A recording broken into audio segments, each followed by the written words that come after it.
Hello, my dear friends.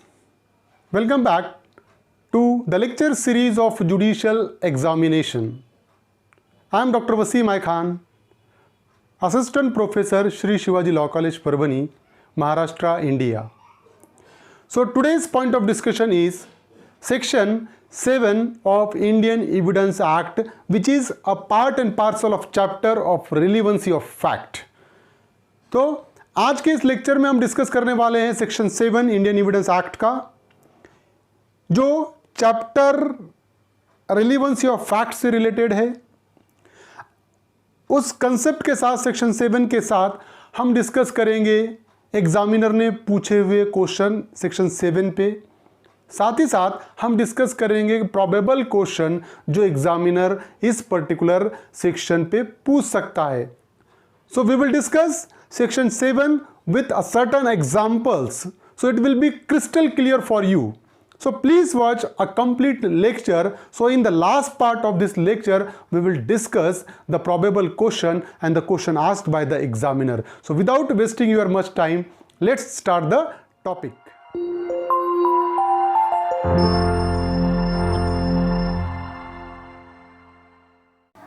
Section 7 of Indian Evidence Act 1872.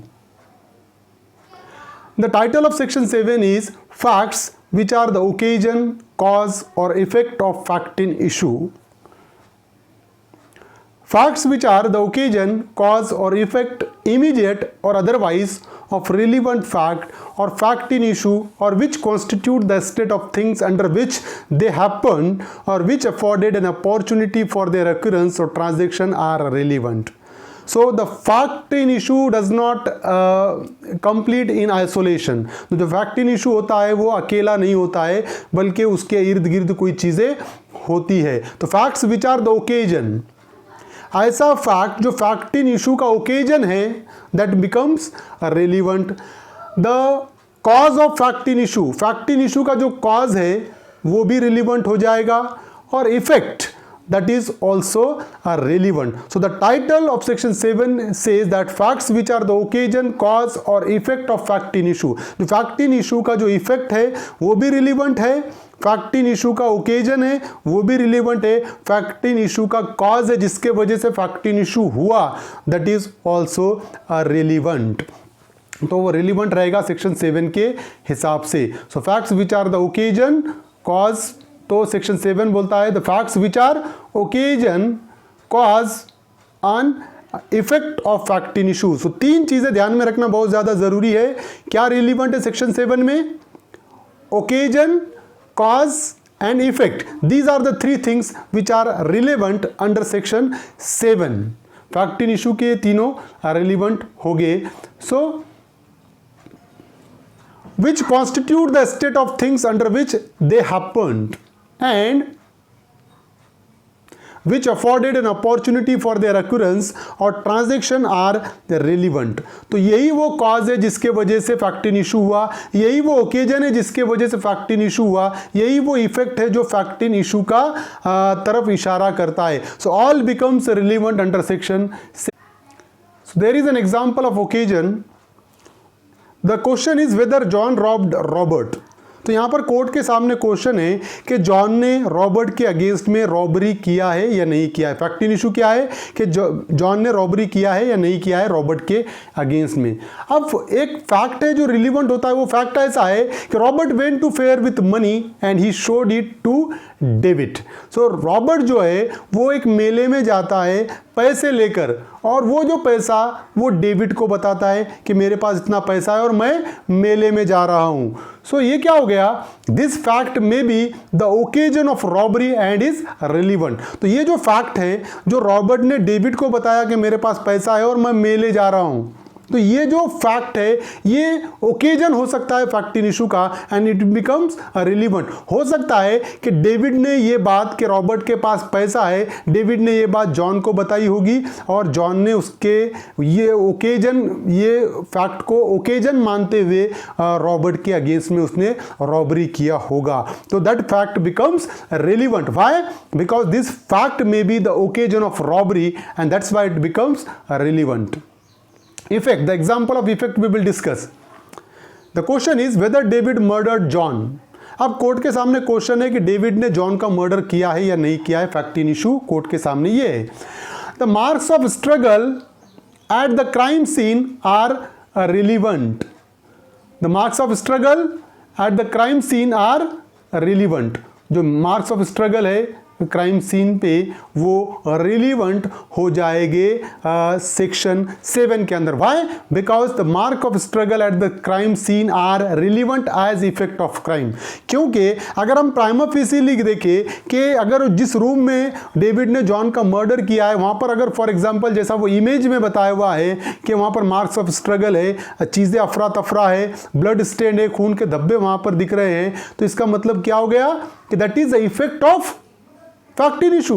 Murder का effect अगर वहां पर मर्डर नहीं हुआ होता तो सब चीजें अपनी अपनी जगह पर रहती, कोई खून के धब्बे वहां पर नहीं होते। तो ये जो है the effect of the mark of struggle में becomes relevant under section 7 as the effect of fact in issue, क्योंकि मर्डर का इफेक्ट है वो मार्क्स ऑफ स्ट्रगल, तो वो सेक्शन 7 में रिलीवेंट हो जाएंगे। Example of cause. Cause explain as to why a particular act was done. तो कॉज एक्सप्लेन क्या करता है कि क्यों हुआ ये फैक्ट इन इशू, क्यों हुआ, उसका रीजन क्या है ये बताता है। So it helps the court to connect a person with the act.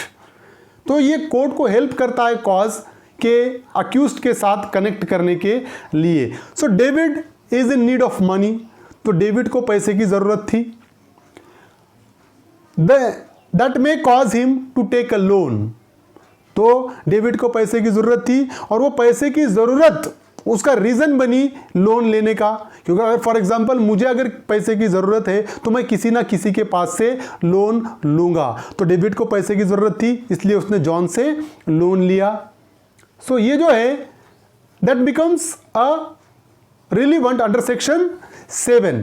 तो लोन अगर फॉर एग्जांपल अगर आप जॉन ने डेविड के अगेंस्ट में अगर सूट फाइल किया रिकवरी ऑफ लोन का, तो डेफिनेटली ये जो रीजन है, ये जो कॉज है, that becomes relevant under section 7 of Indian evidence act. Another example of effect is there, every act leaves behind certain effects which not only record the happening of the act but also throws light upon the nature of the act। तो कुछ चीजें ऐसी होती है कि जो fact in issue पे रोशनी डालती है। Siddique Kumar versus emperor. So footprints of the accused found near the scene of offence. तो जहां पर ऑफेंस हुआ उसके नजदीक अक्यूज्ड के फुटप्रिंट्स पाए गए, उसके पैर के निशान पाए गए। It also showed from which place they came और विच प्लेस दे लीड। तो ये भी उसमें पाए गए कि किस तरफ से वो पैर के निशान आ रहे हैं और किस तरफ वो जाते हैं। So all these are relevant under section 7 of the evidence act because that is the effect regarding presence of accused. तो ये जो है footprints becomes relevant, the marks of footprint become relevant under section 7। Why? Because this is the effect which shows the presence of accused person. तो accused person का ये presence बताता है, presence prove होता है, that's why it becomes relevant under section 7. Another example of effect is Spencer Cooper case. The body of the deceased was found in a tank. तो जो जिसका मर्डर हुआ उसकी बॉडी टैंक में पाई गई। The question before the court was whether the deceased has committed a suicide by jumping and drowning in the tank or had been killed and then her body was thrown into the tank। तो court के सामने question ये था कि जो person की death हुई उसने सुसाइड किया टैंक में कूदकर और जिस डूबने की वजह से उसकी मौत हुई, या उसको मारने के बाद उसकी बॉडी टैंक में फेंकी गई। ये कोर्ट के सामने क्वेश्चन था। The stomach of the disease did not contain any water. तो अब जब बॉडी का पोस्टमार्टम हुआ, पीएम हुआ, तो उसके पेट में पानी नहीं पाया गया। अब ये तो हमें भी पता है कि अगर कोई पर्सन सुसाइड करता है तो डूबने के वजह से अगर उसकी मौत होती है तो definitely water contains in stomach, तो पेट में पानी पाया जाएगा। तो यहाँ पर क्या हुआ, the prosecution tried to prove that a person who dies in water necessarily takes water into the belly. तो प्रोसिक्यूशन ने ये प्रूव करने की कोशिश किया कि अगर कोई पर्सन डूबने की वजह से मरता है तो उसके पेट में पानी पाया जाना कंपलसरी होगा। Here the prosecution tried to prove by the general happening of the word that a man drowned must have the water in stomach. तो ये जनरल है कि अगर पर्सन डूबता है तो उसके स्टोमक में पानी पाया जाएगा. तो these facts shows the general effect of drowning. तो ये जो फैक्ट है कि जनरल इफेक्ट, डूबने के इफेक्ट क्या होंगे, अगर कोई पर्सन की डूबने की वजह से अगर डेथ होती है तो उसके बेली में, उसके स्टोमक में पानी पाया जाएगा. ये इफेक्ट है. ड्राउनिंग का इफेक्ट क्या है कि पेट में पानी पाया जाना. यहां पर पानी नहीं पाया गया. So this fact becomes relevant under section 7 of Indian evidence act. Opportunity. So the circumstances which provide an opportunity for the happening of a fact in issue are relevant. तो ऐसे circumstances जो opportunity provide कर रहे हैं काय के लिए, fact in issue होने के लिए, that becomes relevant under section 7. So David is charged for poisoning John. तो David पे charges थे कि उसने जॉन को जहर दिया. अब क्या हुआ, the fact that David lives in the same house with John and had opportunity for tampering with his food and drink is relevant. तो ये जो फैक्ट कि डेविड जॉन के साथ एक ही घर में रहता है और ये एक ही घर में रहना, ये अपॉर्चुनिटी है डेविड के लिए कि वो जॉन के फूड में कभी भी पॉइजन मिला सकता है. तो ये फैक्ट रिलीवेंट हो जाएगा सेक्शन 7 में. अगर फॉर एग्जांपल डेविड और जॉन अलग अलग रहते तो वो अपॉर्चुनिटी नहीं होती. एक ही घर में रहने के वजह से ये अपॉर्चुनिटी है डेविड के पास कि वो जॉन के खाने में कभी भी जहर मिला सकता है. तो ये फैक्ट सेक्शन 7 में रिलीवेंट हो जाएगा. State of things. The fact which constitute the state of things under which or in the background of which the principal fact happens are relevant. Rayton versus Regina is one of the case. In this, the accused was prosecuted for shooting down his wife and he took the defense of accident. तो यहाँ पर accused पे charges थे कि उसने अपनी wife को गोली मारा और उसकी डेथ हो गई, लेकिन हस्बैंड का, अक्यूज्ड का डिफेंस था कि वो बाय एक्सीडेंट उसकी गोली चली. The fact that the accused was unhappy with his wife and was carrying on an affair with another woman. So ये फैक्ट कि वो जो अक्यूज्ड का, उसके वाइफ से वो अनहैप्पी था, उससे नाखुश था और उसका किसी और वुमन के साथ भी अफेयर था, ये एक फैक्ट है.